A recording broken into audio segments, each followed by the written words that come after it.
Good morning everyone. मैं doctor Sanjeev Kumar Sunshine hospital Gachibowli Hyderabad से बोल रहा हूँ।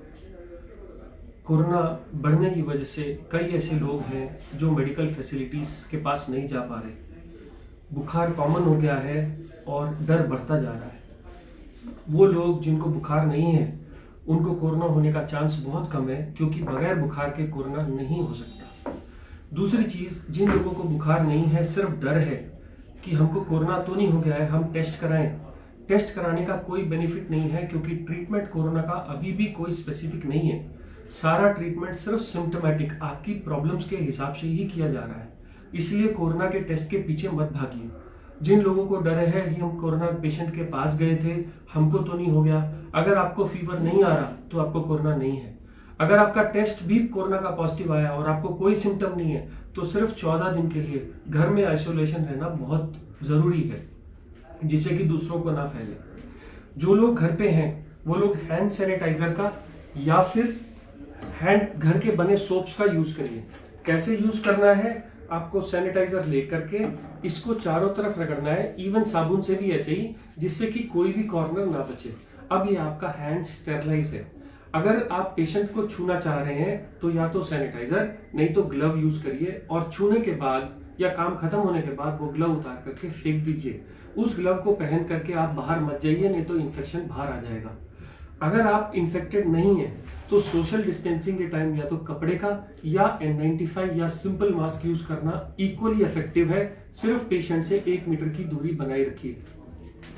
वो लोग जो इन्फेक्टेड नहीं है, अपनी इम्यूनिटी को बूस्ट करना चाहते हैं कि हमको इन्फेक्शन ना हो, या हो तो हम उससे बच जाएं, उसके लिए जो हमारे पास विटामिन सी की टैबलेट्स हैं, जो एक सुबह और एक शाम ले लेनी चाहिए।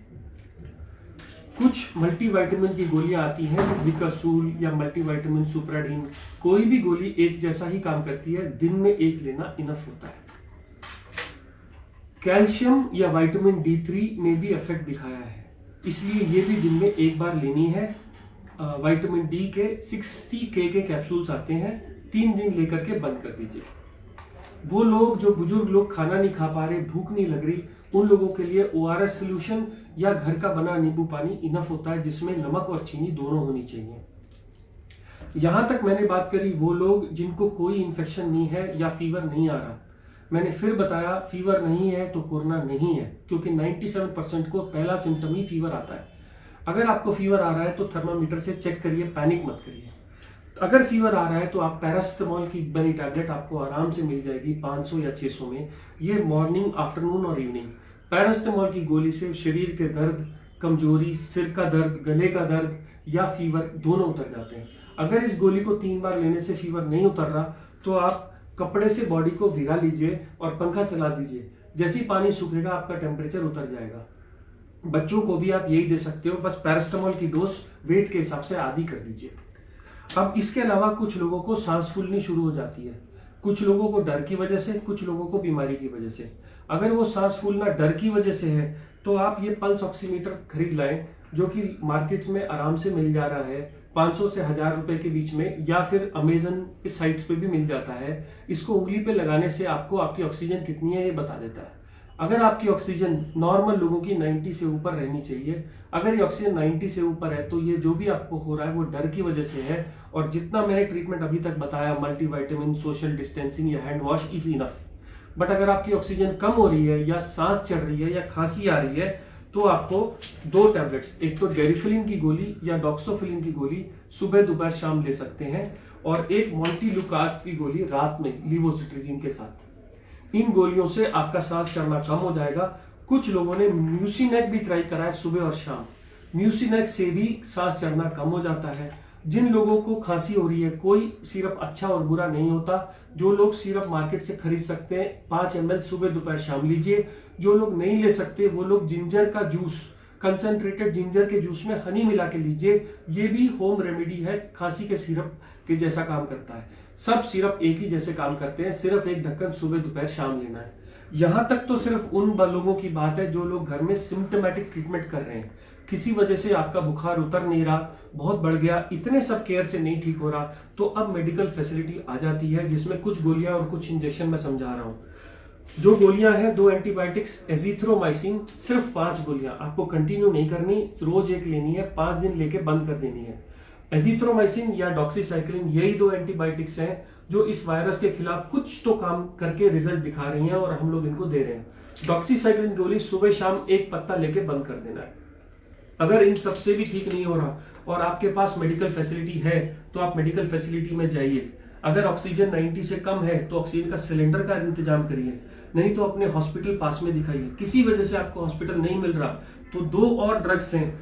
एक तो ब्लड थिनर एनोक्सापैरिन। ऐसा माना गया है कि कोरोना के टाइम में बॉडी में क्लॉट्स बन जाते हैं और हार्ट का, ब्रेन का, स्ट्रोक और सब जगह के ऑर्गन्स फेल करने लगते हैं। ऐसे में ये ब्लड थिनर का इंजेक्शन सुबह और शाम 40 mg का अगर 3 दिन लगा लिया जाए तो ये इनसे बचाता है, प्रोटेक्ट करता है। मैं फिर कह दूं, ये मेडिकल गाइडेंस में ही करना है। अगर किसी वजह से ये इंजेक्शन नहीं अवेलेबल है तो गोली भी आती है पिक्साबैन की, जो 2.5 mg सुबह शाम ली जा सकती है। ये सब चीजें 5 दिन के लिए करनी है। कुछ रिसर्च में स्टेरॉइड्स का रोल बताया गया है। ये 10 रुपए का स्टेरॉइड है, डेक्सामेथासोन। अस्थमा के लोगों को दिया जाता है, इमरजेंसी एनाफिलैक्सिस में दिया जाता है। ये भी कोरोना में आजकल दिया जा रहा है। एक इंजेक्शन 4 mg का आता है। 4 से 8 mg का एक इंजेक्शन सुबह खाने के बाद लगा लीजिए। ये इंजेक्शन भी अंडर मेडिकल गाइडेंस आपको बहुत मदद करेगा 5 दिन के लिए। बट ये उन लोगों के लिए जो बहुत सिक हो गए हैं और किसी वजह से जो वेंटिलेटर पर जाना है, वेंटिलेटर पर जाने से बचने के लिए ये इंजेक्शंस लगाए तो बच जाता है। एक कोलेस्ट्रॉल की गोली एटोरवास्टैटिन 10 से 20 मिलीग्राम की गोली भी काम करती है कोरोना में, ऐसा देखा गया है। बड़ी सेफ सिंपल दवाई है, एक गोली रोज ले लीजिए, बट ये सिक लोगों के लिए ही है। और लास्ट, पानी। जो लोग बिल्कुल नहीं खाना खा रहे उनको तो चढ़ा सकते हैं, बट अब ये देखा गया है कि ज्यादा आईवी फ्लूइड देने से पेशेंट की कंडीशन खराब हो रही है। इसलिए सिर्फ पानी के ऊपर मत जाइए, कोशिश करिए इसको अवॉइड करने का। तो मैं फिर वापस आऊंगा। हम लोग जो इन्फेक्टेड नहीं है वो सिर्फ हैंड सैनिटाइजर, डिस्टेंसिंग और मास्क का यूज करेंगे। जो लोग सिर्फ इम्यूनिटी कम है, ओल्ड एज है, वो ORS सोल्यूशन, कैल्शियम, विटामिन्स या विटामिन C का यूज करेंगे। सब लोग घर में अगर हो सके तो पल्स ऑक्सीमीटर ला के रखिए, नहीं तो एटलीस्ट एक कम्युनिटी में एक पल्स ऑक्सीमीटर हो। ये सब लोगों के पास, सब लोगों का चेक कर सकता है। इसमें ब्लड की जरूरत नहीं होती, इसमें इन्फेक्शन होने का डर नहीं होता। सिर्फ आप उंगली अपनी साबुन से धो के यूज करिए जिससे दूसरे आदमी को इन्फेक्ट ना हो। इसके अलावा घर में पैरासिटामोल, डेरिफलिन, मोन्टिलुकास्ट, म्यूसिनेक टैबलेट्स और घर के बने कफ सिरप्स, नहीं तो मार्केट के बने कफ सिरप्स। अगर इससे भी ठीक नहीं होता तो 2 एंटीबायोटिक्स, एक है डॉक्सीसाइक्लिन और एक है एजिथ्रोमाइसिन। अगर इसके बाद हॉस्पिटल की जरूरत पड़े या हॉस्पिटल ना मिले तो एक इंजेक्शन एनोक्सापैरिन और एक इंजेक्शन डेकाड्रान। यही इस वक्त हमारे पास बेसिक केयर अवेलेबल है। मेक श्योर कि ये सबके पास इंफॉर्मेशन चली जाए।